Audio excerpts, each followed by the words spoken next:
بينات من الهدى والفرقان الحمد لله القائل واعتصموا بحبل الله جميعا ولا تفرقوا أشهد أن لا إله إلا الله وأشهد أن محمدا عبده ورسوله اللهم صل وسلم على سيدنا محمد وعلى آله وأصحابه أجمعين برحمتك يا أرحم الراحمين. Alhamdulillah, kita pada malam hari ini bisa bertemu kembali dalam kajian aktual dunia, termasuk tentunya dunia Islam. Dan adalah sangat penting bagi kita untuk mengamati ya langkah-langkah atau kebijakan-kebijakan yang dilakukan oleh Amerika Serikat di seluruh dunia. Karena bagaimanapun kebijakan-kebijakan itu akan mempengaruhi dunia secara keseluruhan, termasuk dunia Islam. Nah, karena itu setiap langkah-langkah atau kebijakan Amerika di berbagai kawasan dunia sudah selayaknya kita monitoring ya, dan kemudian kita ambil perkara-perkara yang bisa kita gunakan untuk kepentingan kaum muslimin ya, eh, dan untuk membangkitkan kesadaran politik di tengah-tengah kaum muslimin.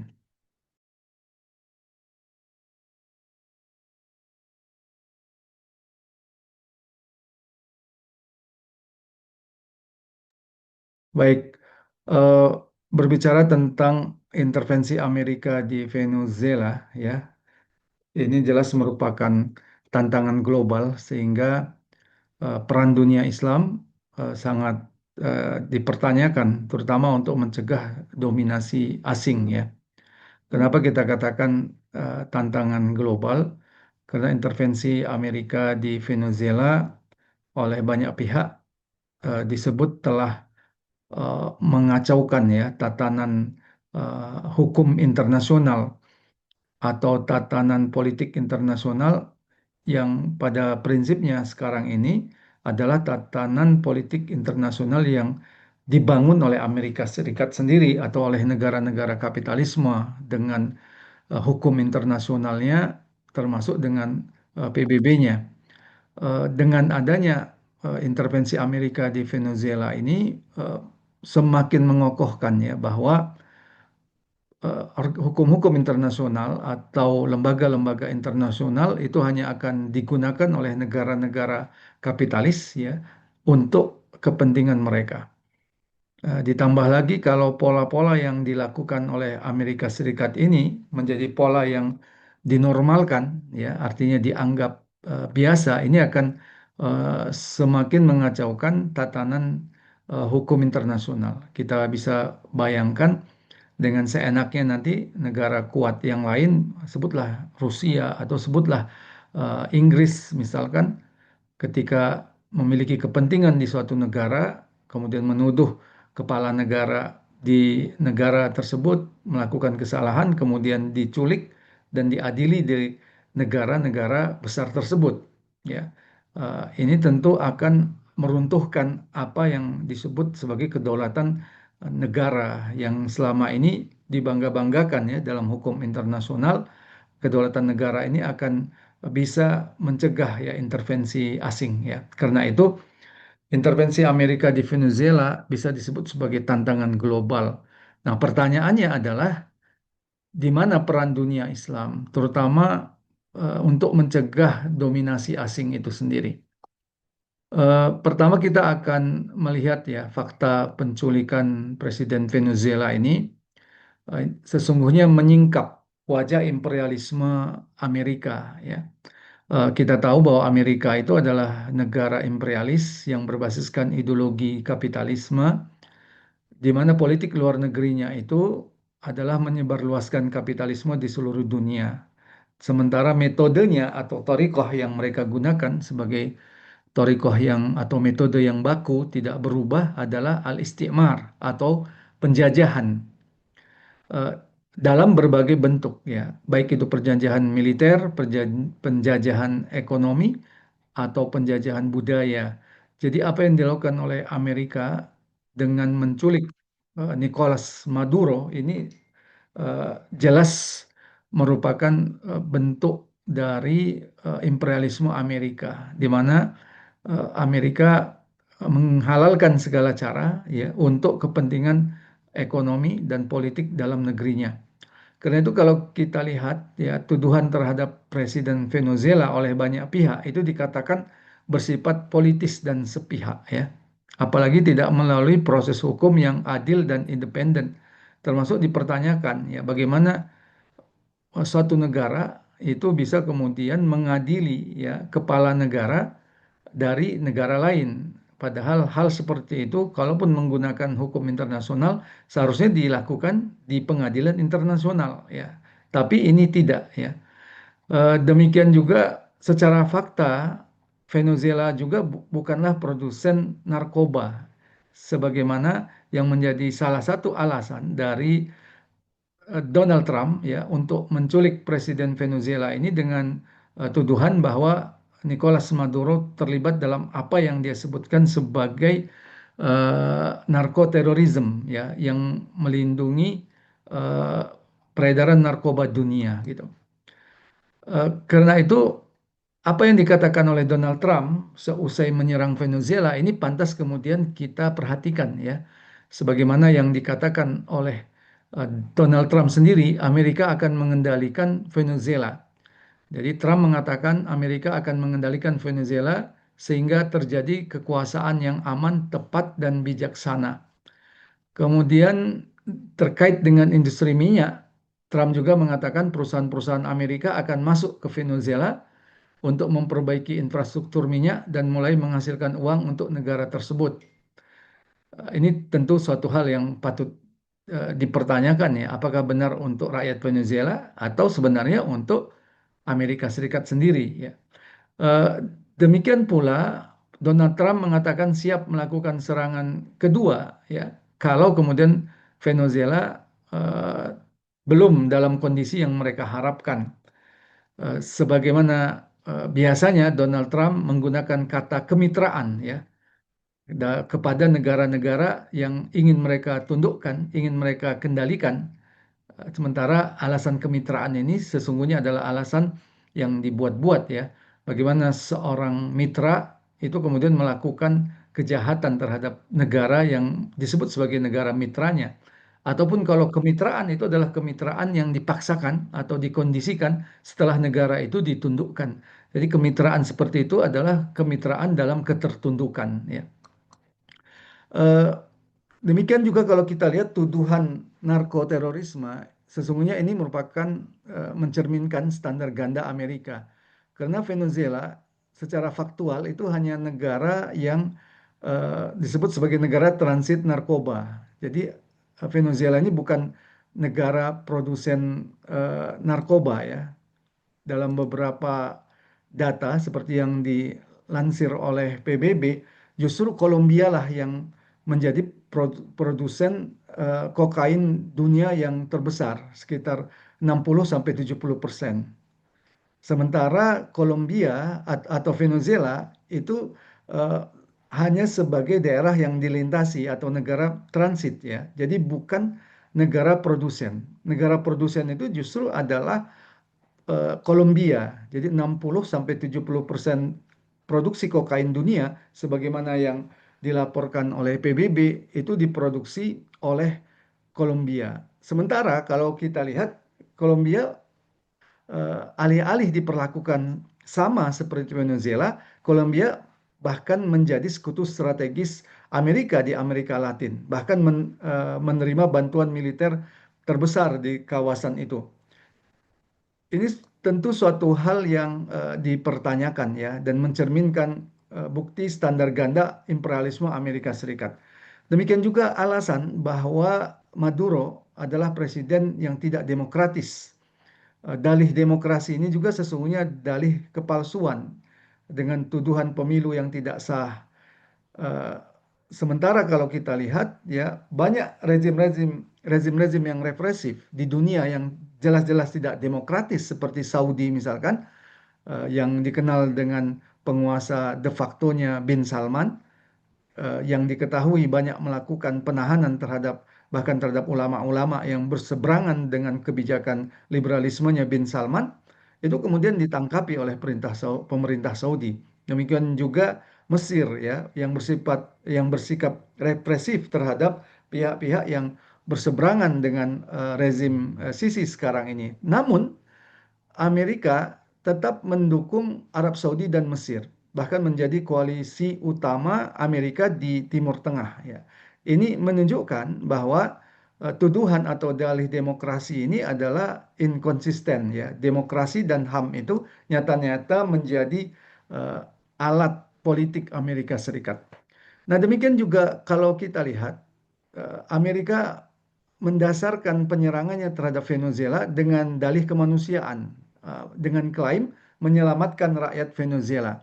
Padahal secara faktual kalau kita lihat justru sanksi finansial atau sanksi ekonomi yang dilakukan oleh Amerika terhadap Venezuela selama ini itulah yang justru mempercepat kehancuran ekonomi Venezuela, di mana akses pasar keuangannya diputus, demikian juga aset perusahaan minyak negara Venezuela itu dibekukan dan ekspor minyaknya dilarang, bahwa kapal tanker minyaknya juga dirampas oleh Amerika Serikat ya.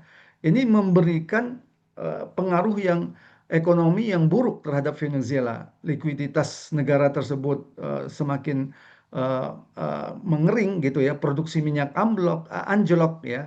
Venezuela kehilangan sumber pendapatan utamanya. Jadi kalau dikatakan bahwa tindakan Amerika untuk menyelamatkan rakyat Venezuela ini patut dipertanyakan, karena justru kebijakan-kebijakan Amerika selama ini ya yang justru memperparah ya kondisi ekonomi di Venezuela ya. Memang tentu ada salah urus juga ya yang dilakukan oleh rezim Venezuela. Tapi ini semakin parah ya ketika Amerika melakukan berbagai apa yang disebut dengan sanksi ya kepada Venezuela. Sekali lagi ini menunjukkan pola lama imperialisme Amerika yang menggunakan dalih palsu untuk menyerang suatu negara sebagaimana yang digunakan oleh Amerika Serikat saat menyerang Irak dan Afghanistan.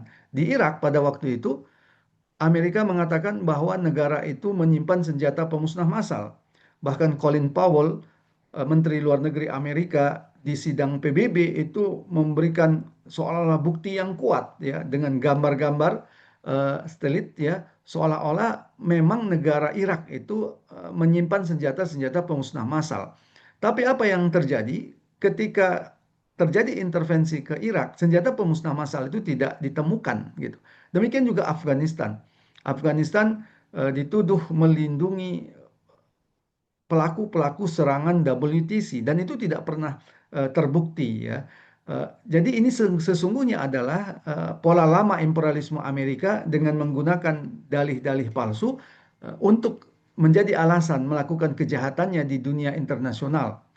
Demikian juga sesungguhnya ya, tujuan sesungguhnya itu adalah penguasaan sumber daya alam seperti yang mereka lakukan di Irak dan di beberapa kawasan Timur Tengah pada saat sekarang ini. Dan pola yang sama itu diulang di Venezuela. Sehingga bisa kita sebutkan akar masalahnya sebenarnya adalah Amerika ingin menguasai minyak atau kekayaan alam di Venezuela. Ya, karena Venezuela ini memiliki cadangan minyak terbesar dunia eh, yang kemudian pada saat sekarang ini Amerika tidak bisa berperan banyak di sana ya karena boykot yang dilakukan oleh Amerika Serikat sendiri. Nah, ketika terjadi boykot, Venezuela kemudian melakukan kerjasama dengan Tiongkok dan Rusia. Jadi kerjasama ekonomi Venezuela dengan Tiongkok dan Rusia itu meningkat. Ini yang kemudian dianggap oleh Amerika mengancam doktrin Monroe, ya. Jadi doktrin Monroe ini sebenarnya adalah doktrin lama di benua Amerika Serikat, di mana doktrin Monroe ini singkatnya itu menyebutkan bahwa negara lain itu tidak boleh masuk ke Amerika dan Amerika tidak akan keluar dari Amerika Serikat tidak akan keluar dari Amerika untuk melakukan perang, ya. Meskipun Amerika melanggar doktrin Monroe sendiri dengan terlibat dengan berbagai konflik di dunia pasca Perang Dunia Kedua ya. Tapi doktrin Monroe prinsipnya begitu. Jadi tidak membiarkan negara-negara lain, apalagi negara-negara besar untuk masuk ke benua Amerika. Karena Amerika Serikat menganggap bahwa benua Amerika ini adalah wilayah kekuasaannya.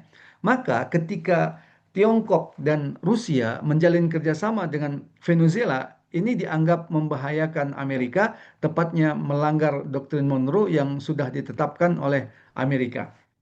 Bahwa Venezuela adalah memiliki sumber cadangan minyak yang terbesar di dunia itu tampak dari data yang ada di BBC ini ya, yang bersumber dari BBC. Eh, Berada pada posisi nomor pertama ya, bahkan lebih besar dari Saudi Arabia ya. Jadi inti konflik ini sebenarnya bukan soal demokrasi, bukan soal kebebasan rakyat, tapi juga bukan soal menyelamatkan rakyat Venezuela. Namun sesungguhnya inti konflik ini adalah penjajahan ya. Bagaimana negara besar itu ingin berkuasa dan mengendalikan sumber daya alam negara lain. Amerika menolak rezim yang tidak tunduk kepada Amerika. Maka Amerika melakukan berbagai cara termasuk penyerangan seperti ini. Jadi hal yang sama juga dilakukan oleh Amerika di dunia Islam dalam pendudukan di Irak dan Afghanistan. Amerika juga campur tangan secara politik dan ekonomi di negeri-negeri Islam. Maka konflik di Sudan, Yaman, Libya, Suriah ini tidak bisa lepas dari intervensi Amerika. Demikian juga sangat tampak, sangat jelas bagaimana dukungan Amerika terhadap penjajahan terhadap rakyat Palestina yang dilakukan oleh Zionis Yahudi ya. Jadi ini adalah bentuk intervensi nyata Amerika di dunia Islam. Nah, disinilah kalau kita lihat umat Islam ini membutuhkan perisai atau pelindung ya untuk kemudian mencegah imperialisme ini, dan ini merupakan kebutuhan real umat Islam sekarang ya. Karena itu karena intervensi imperialisme ini akan terus berulang kalau umat Islam tidak memiliki pelindung itu. Sementara dunia Islam tercerai-berai, tidak ada pelindung umat. Nah, disinilah kemudian khilafah itu menjadi kebutuhan yang mendesak ya, khilafah ala minhaji nubuwah sebagai sebuah negara yang akan menjadi negara adidaya yang melindungi dunia Islam ya. Memang sering muncul pertanyaan, mengapa khilafah ya? Pertama, khilafah berlandaskan pada akidah Islam. Inilah dasar yang membuat negara khilafah ala minhaji nubuwah ini adalah negara yang kuat karena didasarkan pada akidah Islam. Yang kedua, negara khilafah itu akan diatur oleh syariah Islam secara kafah yang bersumber dari Allah Subhanahu wa taala. Ini menjadi jaminan keimanan bahwa hukum-hukum Islam ini akan menyelesaikan berbagai persoalan-persoalan umat manusia ya. Dan kemudian akidah Islam ini adalah akidah yang jelas-jelas menolak perbudakan manusia atas manusia yang lain. Maka prinsip negara khilafah itu jelas-jelas anti penjajahan karena didasarkan pada akidah Islam. Dan akidah Islam inilah yang akan menyatukan umat Islam di seluruh dunia. Nah, karena itu kebutuhan akan khilafah ala minhaji nubuwah ini tidak bisa dilepaskan dari kekuatan yang dimiliki oleh umat Islam. Kalau umat Islam mendirikan khilafah, yaitu kekuatan akidah Islamnya. Kekuatan akidah Islam inilah yang menjadi dasar ketakwaan dari negara dan pemimpin. Dengan akidah Islam ini juga menolak segala bentuk penjajahan. Sementara negara yang tunduk kepada kapitalisme itu pasti menjadi budak ya. Adalah Islam sebagai ideologi yang membebaskan manusia dari dominasi imperialisme. Kalau kita bicara syariat Islam, ya syariat Islam ini kenapa akan memberikan tatanan dunia yang adil atau tatanan negara yang adil ya? Karena syariat Islam ini bersumber dari Allah Subhanahu wa taala, akan mengatur kehidupan manusia secara adil, menghadirkan kesejahteraan dan keamanan dan memberikan rahmat bagi seluruh alam ya. Tidak hanya itu, sistem ekonomi Islam akan menjamin kebutuhan pokok tiap individu, jadi sandang pangan papan terjamin, pendidikan dan kesehatan gratis, dan kekayaan alam yang itu merupakan pemilikan umum itu akan dikelola oleh negara untuk kepentingan rakyat. Jadi sistem ekonomi seperti inilah yang akan membendung ya penjajahan secara ekonomi. Karena penjajahan secara ekonomi itu masuk karena ada pintu liberalisme.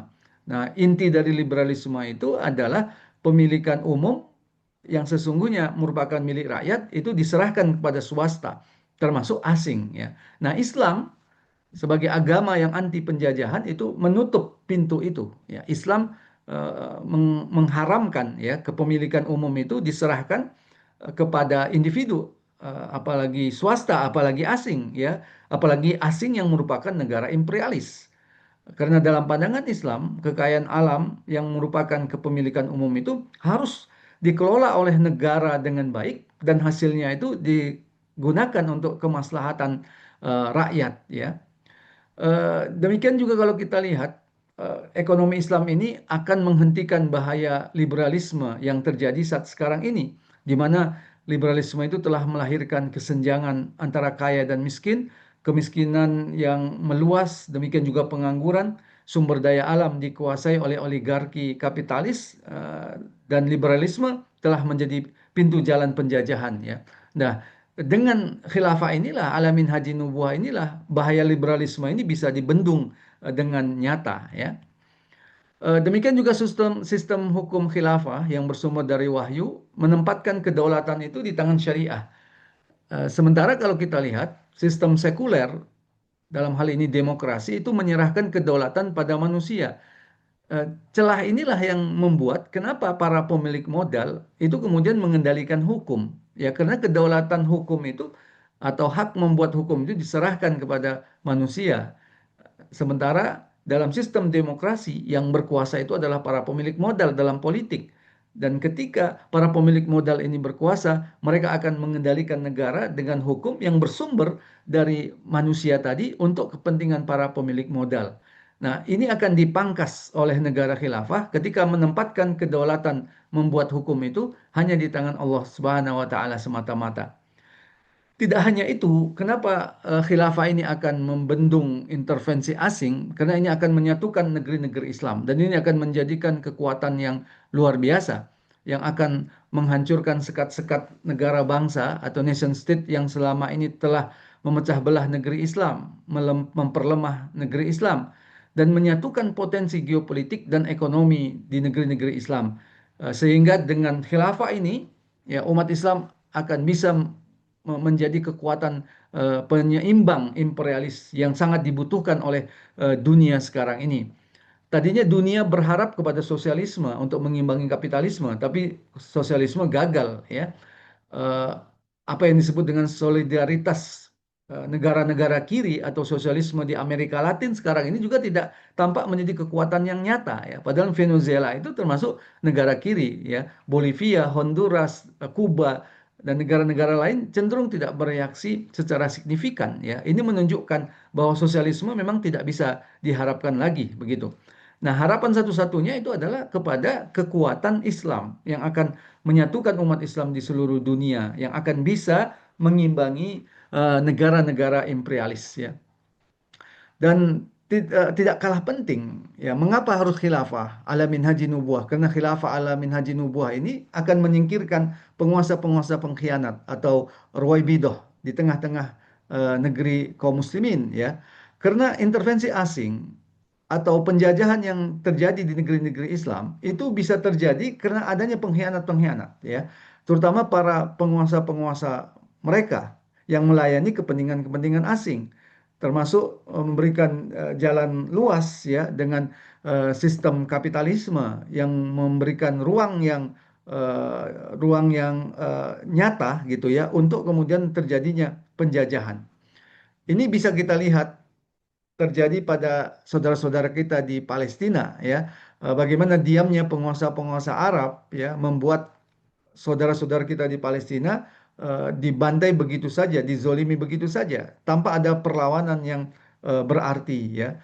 Jadi khilafah ini akan menyingkirkan penguasa-penguasa pengkhianat yang justru selama ini melayani kepentingan-kepentingan negara-negara imperialis. Ini yang menjadi hal yang penting, terutama kalau kita kaitkan dengan bulan Rajab ya. Eh, ini perlu kita singgung karena pada bulan Rajab inilah runtuh khilafah Islamiyah ala minhaji nubuah, dan ini sesungguhnya merupakan bencana besar bagi umat Islam. Kenapa bencana besar? Dengan tiadanya khilafah ala minhaji nubuah, maka umat Islam tidak lagi memiliki negara atau institusi politik dalam level global yang bisa mengimbangi negara-negara imperialis yang rakus terhadap dunia Islam. Umat Islam juga tidak memiliki lagi institusi yang menerapkan syariat Islam secara kafah. Dan ketika syariat Islam tidak lagi diterapkan secara kafah di negeri-negeri Islam, maka mayoritas negeri-negeri Islam diatur oleh hukum-hukum dari negara-negara imperialis yang itu untuk kepentingan negara imperialis. Dan runtuhnya khilafah juga telah memecah belah dunia Islam dan ini merupakan bencana besar bagi kaum muslimin. Tentu ini bukan sekedar sejarah atau romantisme, tapi ini sesungguhnya menguatkan kembali kepada kita tentang kewajiban penegakan khilafah ini, ya. Karena tegaknya khilafah ala minhajin nubuwah ini bukan hanya kebutuhan nyata, tapi ini adalah kewajiban syariah, ya, yang diwajibkan oleh Allah Subhanahu wa taala. Karena itu penegakan khilafah itu merupakan agenda vital bagi umat Islam, ya. Dan ini merupakan jalan pertolongan Allah Subhanahu wa taala karena Allah telah menjanjikan intan surullah yansurkum wa yusabit aqdamakum. Kalau kita menolong agama Allah, maka Allah akan menolong kita. Dan bagaimana menolong agama Allah ini dengan menerapkan hukum-hukum Allah.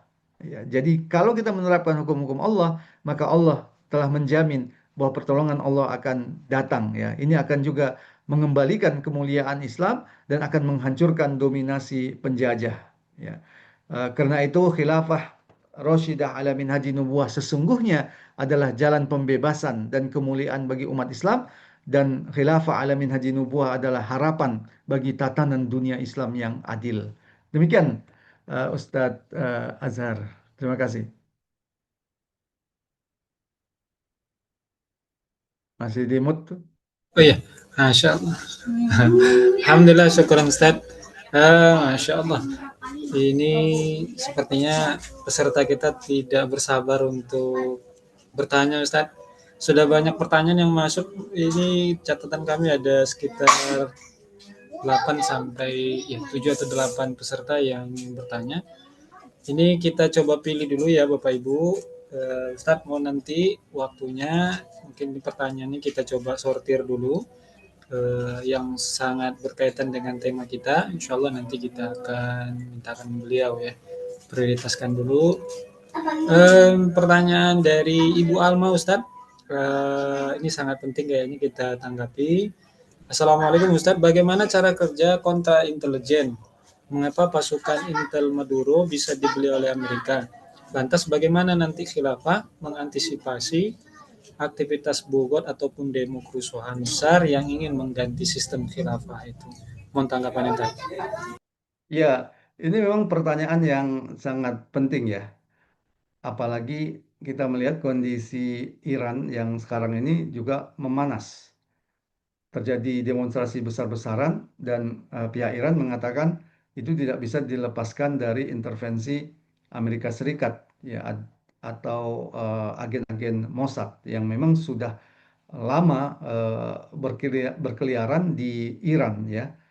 Beberapa penyerangan-penyerangan terhadap ilmuwan-ilmuwan Iran termasuk pusat-pusat pengembangan nuklir Iran itu tidak bisa dilepaskan dari keberadaan intelijen-intelijen Mossad yang biasanya bekerja sama erat dengan CIA maupun intelijen Inggris begitu.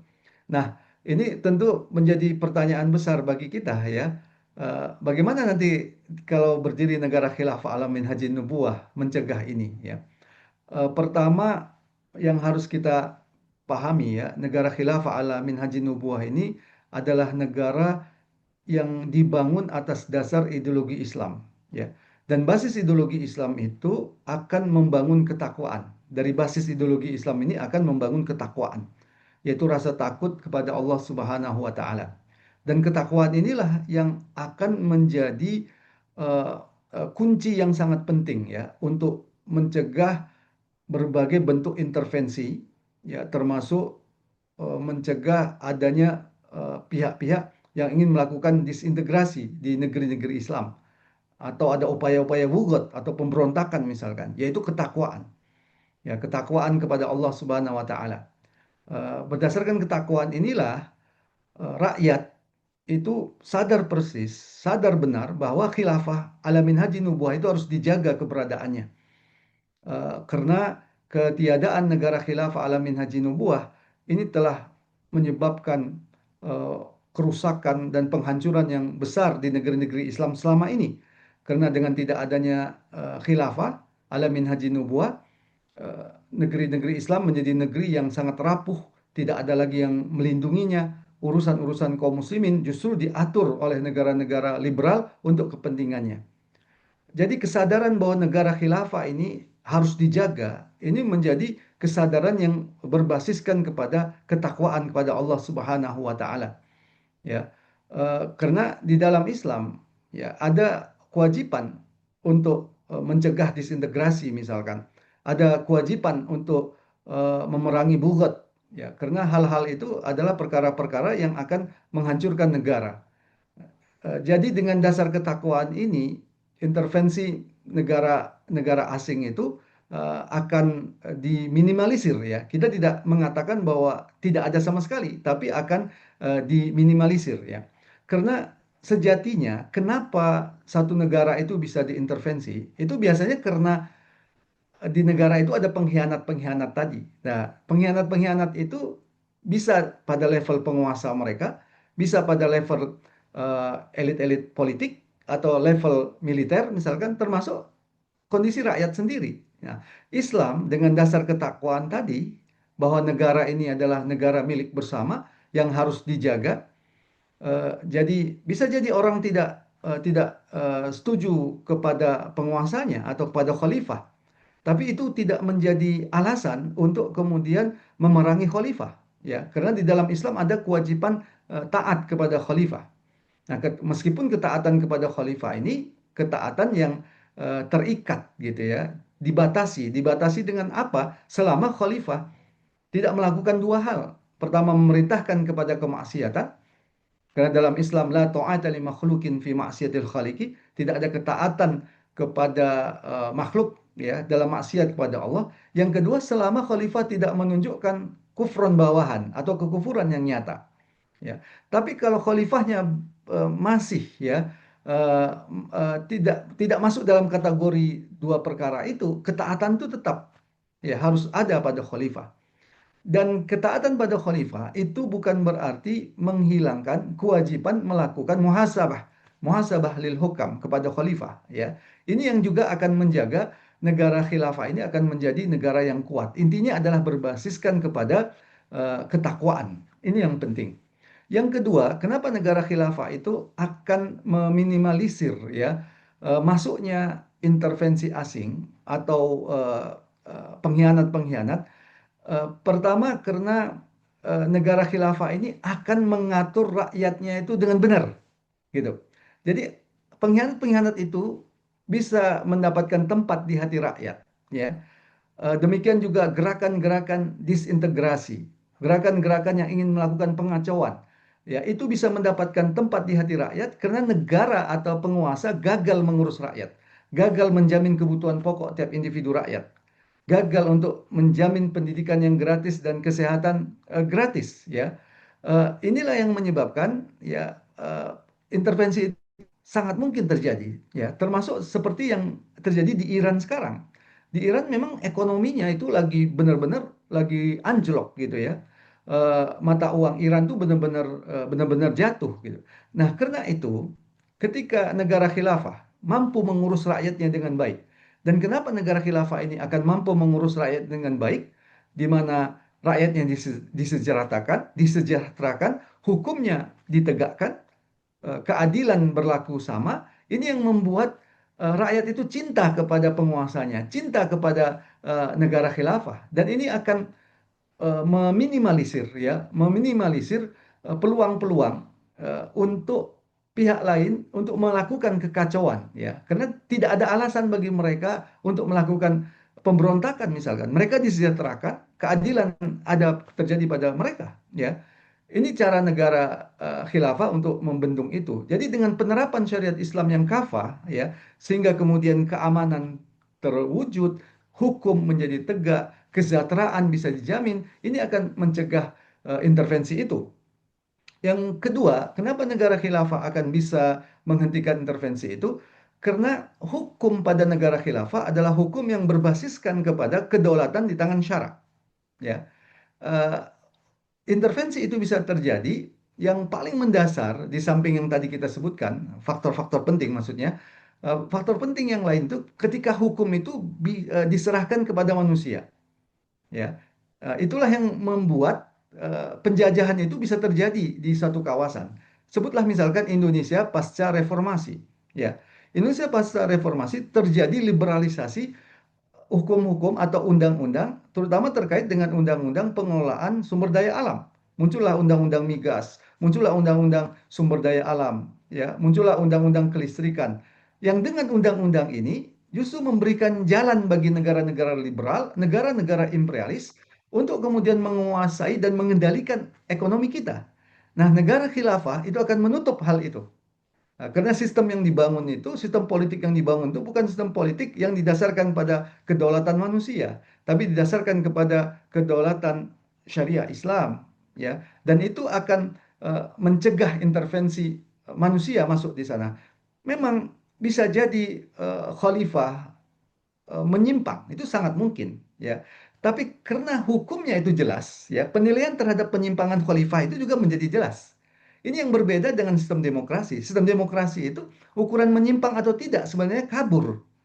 Karena ukurannya itu adalah kedaulatan eh, manusia. Artinya sejelek-jelek apapun hukum itu dalam pandangan Islam misalkan, tapi kalau eh, anggota parlemen kemudian setuju terhadap hukum itu, maka hukum itu menjadi baik dalam pandangan sistem demokrasi, ya.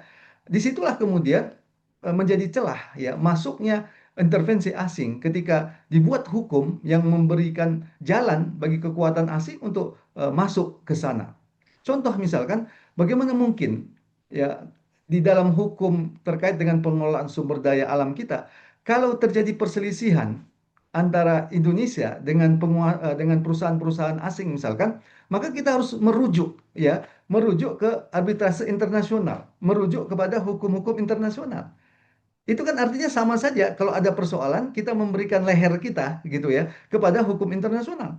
Padahal hukum internasional itu termasuk dalam ekonomi internasional itu dirancang untuk kepentingan negara-negara barat begitu. Nah, jadi dengan sistem hukum yang berbasiskan kepada kedaulatan di tangan syariah Islam inilah yang akan menghentikan intervensi itu, ya.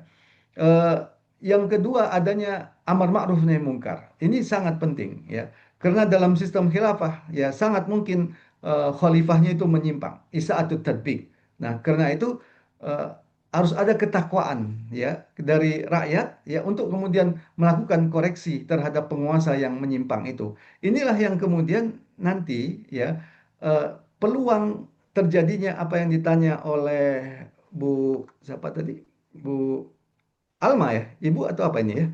Eh, ya, yang ditanya oleh Alma tadi ini akan diminimalisir oleh negara khilafah. Ya, kita tidak mengatakan tidak bisa dihilangkan sama sekali. Ya, yang namanya eh, infiltrasi, yang namanya intervensi itu pasti ada yang dilakukan oleh pihak-pihak musuh. Tapi kalau kerangka tadi itu benar-benar diterapkan, ini akan menghalangi atau minimalisir dari intervensi-intervensi asing. Seperti itu. Ya, Masya Allah. Em, Cukup lengkap Ustadz penjelasannya. Ini cukup jelas ya Bu Alma atau Mbak Alma. Kita masuk ke pertanyaan selanjutnya Ustadz ya. Ini Iya, ada tafadhol. pertanyaan dari Mbak Fitri ataupun nanti kita gabungkan dari Mbak Asi. Ini Amerika memang negara koboi nih Ustaz. Nah, jadi tidak hanya dunia Islam, tapi juga negara Amerika Latin dia caplok juga, dia intervensi. Bahkan yang terbaru ada isu Greenland ya. Nah, ini gimana Ustaz? Ini ada pertanyaan, mengapa sesama negeri berideologi kapitalis saling berperang? Ini yang pertama Ustaz. Yang kedua, kira-kira menurut Ustaz, analisanya bagaimana jika nanti Donald Trump berhasil merealisasikan ambisinya menyatukan seluruh Amerika, terutama Amerika Latin di bawah kekuasaannya. Nah, ini gimana Ustaz tanggapan Ustaz? Ya, ini tentu jadi pertanyaan yang menarik, ya. Kenapa sesama negara kapitalis juga terjadi persaingan? Sebenarnya bukan hanya Amerika dengan Denmark misalkan terkait dengan masalah Greenland ini, tapi juga Amerika dengan Inggris di berbagai kawasan di Timur Tengah. Itu ada persaingan yang luar biasa, ya. Demikian juga di beberapa kawasan dunia yang lain seperti di Asia Tengah misalkan. Ada persaingan-persaingan itu ya. Eh, Kalau pertanyaannya kenapa itu terjadi? Karena begitulah memang watak imperialisme. Ya, karena watak imperialisme itu kan pada prinsipnya bagaimana mereka itu mendapatkan keuntungan yang sebesar-besarnya, keuntungan ekonomi, keuntungan politik, ya. Eh, untuk mendapatkan keuntungan itu mereka menghalalkan segala cara. Jadi sesungguhnya negara imperialis ini tidak mengenal teman sejati, ya. Eh, karena itulah yang membuat sesama mereka itu ya bisa terjadi persaingan bahkan konflik antar sesama negara mereka. Meskipun ya ini yang kemudian juga menjadi pelajaran bagi kaum muslimin. Meskipun kalau berhadapan dengan umat Islam mereka bersatu. Ya, ketika berhadapan dengan dunia Islam mereka bersatu. Maka lihatlah ya, begitu banyak negara-negara barat yang berbeda kepentingan di berbagai kawasan belahan dunia, tapi ketika bicara sikap terhadap mendukung Zionis Yahudi itu sama. Hampir semua negara itu mendukung itu. Ya, meskipun ada mungkin negara-negara yang tidak mendukung eh, Israel secara terbuka ya atau mengkritik Israel seperti misalkan Irlandia ya. Tapi sebagian besar ya negara-negara barat itu menganggap keberadaan Israel ya ini dalam pandangan resmi ya. Kalau pandangan kelompok-kelompok di negara itu atau pandangan masyarakat di negara itu mungkin berbeda, tapi pandangan negara ya itu tetap mengatakan Israel itu sah sebagai sebuah negara dan harus didukung. Karena Israel itu adalah negara yang negara demokrasi di Timur Tengah yang harus didukung. Israel adalah negara yang dalam sejarahnya mengalami penindasan, karena itu harus dibela, ya. Jadi kacamata ini sama, ya. Demikian, karena itu mereka itu ketika bicara tentang ancaman ideologi Islam, itu akan bersikap sama. Maka tidak mengherankan hampir semua kelompok-kelompok Islam yang memperjuangkan Islam secara kafah, apalagi memperjuangkan khilafah, itu akan dianggap musuh oleh negara-negara Barat ini. Sebagaimana misalkan Hizbut Tahrir di berbagai kawasan dunia. Karena Hizbut Tahrir menyuruhkan khilafah alamin haji nubuah. Dan khilafah alamin haji nubuah ini adalah kekuatan real yang nyata yang akan bisa menghentikan penjajahan.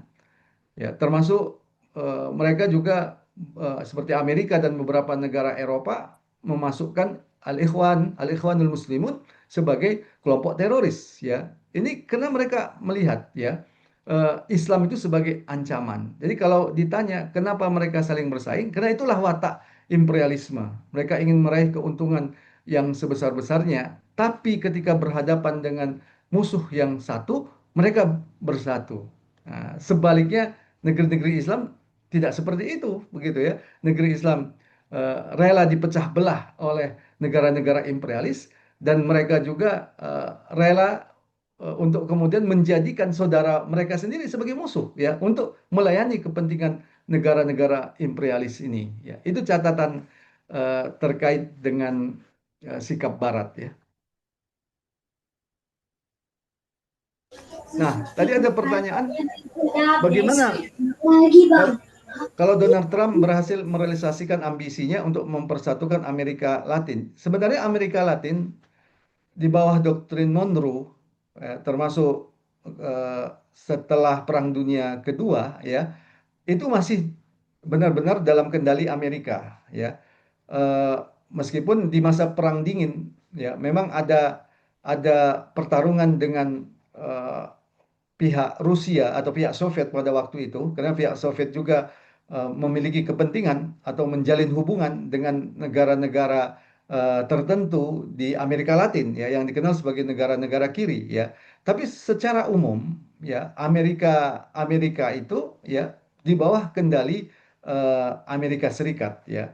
Karena itu Soviet itu ketika dalam Perang Dingin tidak benar-benar bisa bisa mengendalikan Amerika Latin ini ya berada di dalam payung kekuasaannya. Meskipun Amerika Latin banyak negara-negara Amerika Latin yang berbasiskan pada ideologi sosialisme karena memang Amerika berdasarkan doktrin Monroe-nya itu menjadikan itu sebagai harga mati ya. Tidak boleh ada negara lain yang masuk ke Amerika.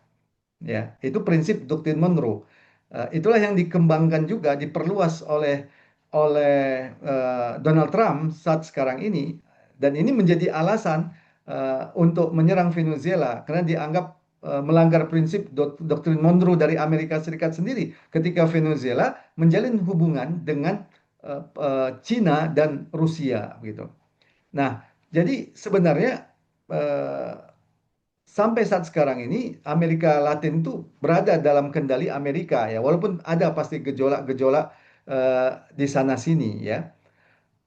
Eh, Namun yang perlu kita catat ya, kalau tadi dikatakan eh, Amerika itu demikian arogannya, jadi begini, Amerika memang tampaknya menunjukkan arogansinya ya, bukan tampaknya, nyata-nyata menunjukkan arogansinya dan eh, seolah-olah menunjukkan kekuatannya. Tapi sebenarnya Amerika dan negara-negara kapitalis lain sedang menggali lubang kuburannya sendiri. Ya, justru ini merupakan titik lemah dari mereka. Kenapa kita katakan titik lemah dari mereka? Karena mereka sedang menghancurkan ideologi yang mereka bangun sendiri. Mereka membangun ideologi kapitalisme untuk dunia, mereka membangun membangun ide demokrasi, mereka lah yang membangun PBB, mereka lah yang membangun hukum-hukum internasional, tapi semuanya itu mereka langgar. Jadi ketika sebuah negara sudah melanggar prinsip-prinsip mereka sendiri, itu artinya negara itu sejatinya sedang rapuh atau menuju kerapuhan. Ya, maka tepat apa yang disebut oleh seorang penulis buku The Dark Age gitu ya. Dia sebut The Dark Age of Imperium Amerika. Dia maksudnya masa gelap dari Imperium Amerika. Eh, Sang penulis mengatakan bahwa Amerika Serikat sekarang sedang mengalami sebagaimana masa yang dialami oleh Romawi gitu ya. Ketika Romawi itu kekuasaannya semakin luas, justru di situ juga menjadi titik lemah dari negara atau Imperium Romawi ini. Dan inilah yang sekarang sedang terjadi di Amerika Serikat. Nah, itu juga ditunjukkan oleh kondisi perpecahan ya internal di tubuh Amerika Serikat sendiri. Jadi saat sekarang ini terjadi banyak perbincangan di kalangan politisi Amerika, termasuk di rakyat Amerika sendiri yang tidak setuju dengan apa yang dilakukan oleh Donald Trump. Banyak yang tidak setuju terhadap dukungan Amerika eh, terhadap Zionis Yahudi yang melakukan genosida. Ya, jadi konflik-konflik itu secara internal ini sedang terjadi di tubuh Amerika Serikat sendiri, ya. Eh, dan ini juga menjadi indikasi ya dari kerapuhan dari negara Amerika Serikat sendiri. Dan yang lebih terpenting lagi, kita lihat doktrin Amerika dalam strategi keamanan nasionalnya yang dilansir pada tahun 2025, akhir tahun 2025. Di sana Amerika menyatakan bahwa Amerika eh, intinya itu tidak akan masuk ke suatu kawasan dengan mengerahkan hanya kekuatan dirinya. Maka Amerika itu akan menggunakan mitra-mitra regionalnya, ya. Dan Amerika juga tidak berkeinginan untuk menduduki satu negara sebagaimana yang mereka lakukan di Afghanistan dan di Irak, ya. Karena itu sangat menyedot ekonomi Amerika. Maka berdasarkan strategi nasional Amerika yang dibuat pada akhir 2025 kemarin, Amerika itu akan menggunakan tangan-tangan politiknya di kawasan regional untuk kepentingan Amerika. Maka sangat kecil kemungkinan ya Amerika itu sampai mengirimkan pasukannya dalam jumlah besar seperti yang dilakukan di Irak dan Afghanistan misalkan. Ini sudah dinyatakan sendiri dalam eh, strategi nasional keamanan Amerika tahun 2025. Kecuali Amerika melanggar prinsip itu, ya. Dan yang menarik kalau kita lihat ya, Amerika juga berdasarkan doktrin eh, strategi keamanan Amerika tahun 2025, dia masuk ke satu negara itu tidak lagi dalam ambisi untuk menjadikan negara itu menjadi negara yang demokratis. Tidak lagi dalam kondisi seperti itu. Merubah negara itu menjadi negara demokratis. Bahkan dia katakan terutama untuk Timur Tengah, ya, tanda kutip harus memaklumi kondisi-kondisi penguasa-penguasa Timur Tengah yang seperti itu. Tidak harus dipaksa untuk menjadi negara demokratis, ya. Eh, tapi yang penting negara-negara itu bisa dikendalikan oleh Amerika Serikat, ya. Jadi semua itu, kenapa Amerika melakukan itu? Itu sebenarnya menunjukkan kerapuhan internal Amerika, baik secara politik ataupun secara ekonomi. Memang Amerika sedang menunjukkan kegagahannya, tapi itu sejatinya Amerika dan negara-negara imperialis lainnya sedang menggali kuburannya sendiri, karena mereka sedang menghancurkan nilai-nilai kapitalisme mereka sendiri. Seperti itu. Ya, alhamdulillah. Syukran Ustaz. Kita beralih dulu Ustaz ke dunia Islam balik ini Ustaz. Ini terkait Iya, dengan khilafah. Sejarah perjalanan khilafah berdiri Ustaz, pernahkah terjadi khilafah itu mengintervensi satu negeri atau negara Ustaz? iya. Eh, Memang kata intervensi itu maknanya itu sangat luas, ya. Ya, ada pada pengertian intervensi ideologi, ada pengertian intervensi ekonomi, intervensi politik dan sebagainya gitu. Dan intervensi itu ya sebenarnya eh, hal yang sangat mungkin terjadi dalam sistem politik internasional di era manapun. Karena antar negara itu pasti akan saling mempengaruhi. Negara yang kuat pasti akan ingin mengendalikan negara yang lain. Jadi intervensi itu sebenarnya bukan juga suatu hal yang tidak mungkin dilakukan oleh negara khilafah misalkan. Tapi yang menjadi persoalan, ya, menjadi persoalan itu adalah untuk apa intervensi itu dilakukan. Itu yang sebenarnya menjadi persoalan. Jadi begini, dalam pandangan kacamata barat gitu ya. Bisa jadi apa yang dilakukan oleh negara khilafah dengan melakukan futuhat itu sebagai bentuk intervensi terhadap negara-negara lain dalam kacamata mereka, kan. Eh, di mana eh, negara khilafah itu akan memberikan tiga pilihan kepada negara-negara lain. Pertama, agar mereka memeluk agama Islam dan menjadi bagian dari negara khilafah. Yang kedua, kalau mereka tidak mau, mereka tetap pada agama mereka, tapi mereka ditawarkan sebagai ahlul zimmah, ya, mereka boleh beribadah berdasarkan agama mereka, tapi mereka memberikan jizyah, ya, sebagai bentuk ketertundukan mereka. Dan ini bukan ketidakadilan, ya, karena mereka juga tidak diwajibkan untuk membayar zakat, gitu. Zakat itu khusus untuk Muslim, gitu. Ini adalah bentuk ketertundukan. Itu pun kalau mereka mampu. Kalau mereka miskin, negara tidak boleh memaksa mengambil jizyah ini, ya. Mereka di samping itu, ketika mereka mendapatkan jizyah, mereka dilindungi. Status mereka itu sebagai ahlul zimmah sama dengan warga negara daulah khilafah yang lain. Keamanannya dijamin, pendidikannya gratis, kesehatannya gratis, kebutuhan-kebutuhan pokoknya dijamin oleh negara. Mereka boleh beribadah menurut keyakinan mereka.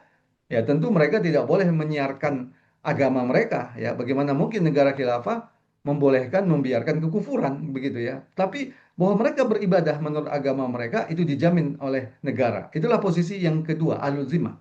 Kalau mereka tidak mau, baru negara khilafah akan melakukan perang atau futuhat.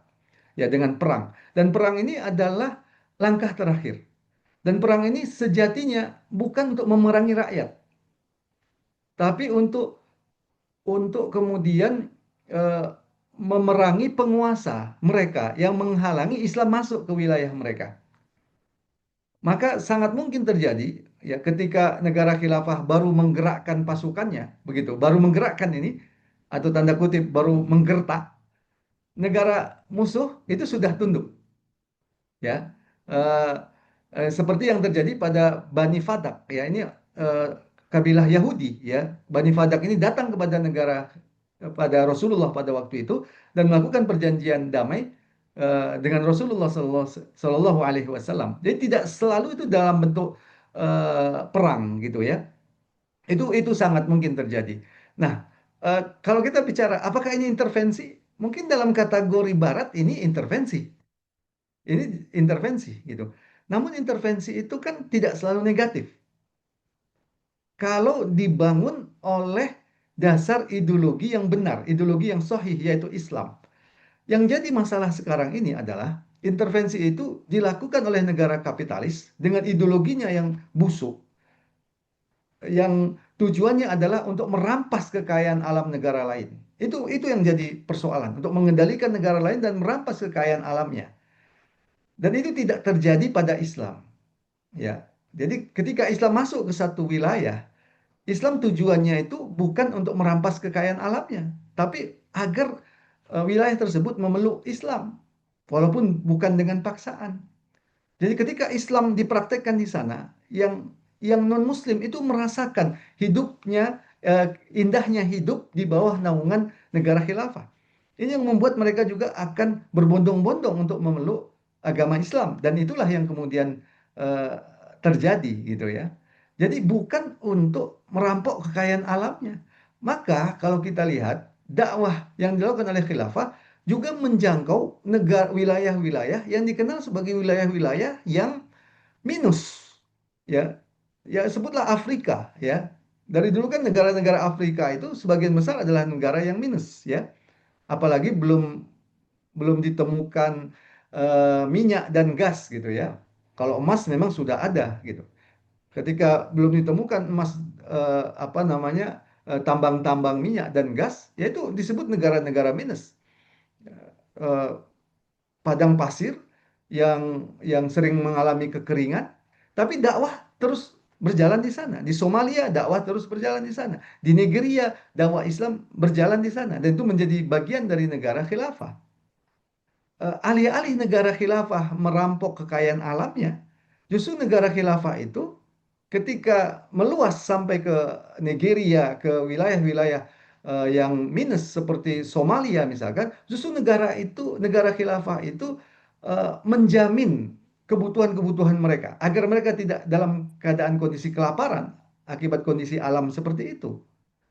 Nah, ini yang membedakan antara negara khilafah dengan negara imperialis, ya. Kita tidak bisa mengatakan bahwa negara khilafah nggak melakukan intervensi. Itu naif juga, karena sebagai negara besar itu pasti melakukan intervensi, pasti melakukan intervensi. Namun intervensinya untuk apa? Sama dengan jihad fisabilillah, perang. Semua negara besar itu perang. Jadi kalau kita anti perang itu sangat naif. Kalau ditanya apakah negara khilafah juga perang, ya pasti perang. Ya, sebagaimana Amerika juga perang. Tapi apa yang membedakan jihad fisabilillah di dalam Islam bukan karena dasarnya kerakusan, bukan dasarnya untuk membunuhi manusia seperti yang dilakukan oleh negara-negara imperialis, ya. Saya kira begitu ya, dan sudah jam 9:15. Saya kira cukup ya. Insya Allah nanti pada kesempatan lain kita lanjutkan. Oke, alhamdulillah. Eh, untuk pertanyaan yang belum terjawab, kami mohon izin dulu. Insya Allah kita di kesempatan lain nanti kita coba rekap dulu ya. Kira-kira ada yang disampaikan Ustaz untuk closing statement? Ya, apa yang terjadi di Venezuela itu semakin mengokohkan kita tentang dua hal ya. Pertama, rusaknya sistem kapitalisme yang dibangun oleh Amerika. Maka sudah selayaknya umat Islam itu menolak itu. Yang kedua, semakin menunjukkan butuhnya umat ini negara khilafah ala minhaji nubuwah yang didasarkan pada ideologi Islam, yang akan menjadi negara independen yang bisa menyatukan potensi kekuatan negeri-negeri Islam, yang akan membangun kekuatan militer negeri Islam sehingga intervensi itu tidak mudah terjadi. Yang ketiga, apa prinsip dasar untuk mencegah intervensi adalah ketakwaan. Ketakwaan dari rakyatnya yang menjalankan syariat Islam secara kafah, yang taat pada Allah, yang juga tidak segan untuk melakukan muhasabah atau koreksi terhadap penguasanya yang menyimpang, karena dia tahu persis ketika penguasanya menyimpang itu membahayakan negara.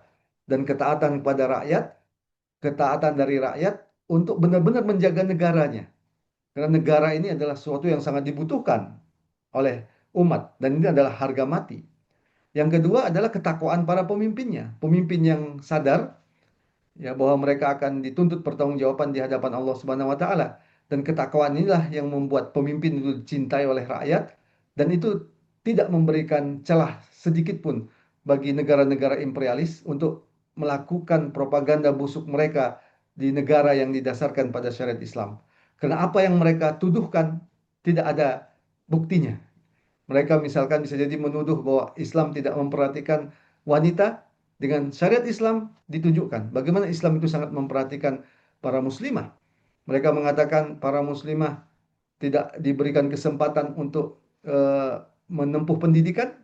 Syariat Islam menunjukkan bagaimana para muslimah itu dibebaskan sebebas-bebasnya untuk kemudian mendapatkan pendidikan yang layak, bahkan dilindungi, ya, dilindungi.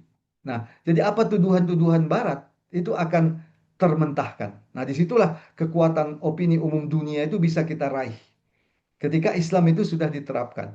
Mungkin kita sekarang sulit untuk membantahnya, karena orang akan bertanya, di mana itu? Kan gitu. Siapa yang sudah menerapkannya? Kita membantahnya itu dengan dasar keimanan.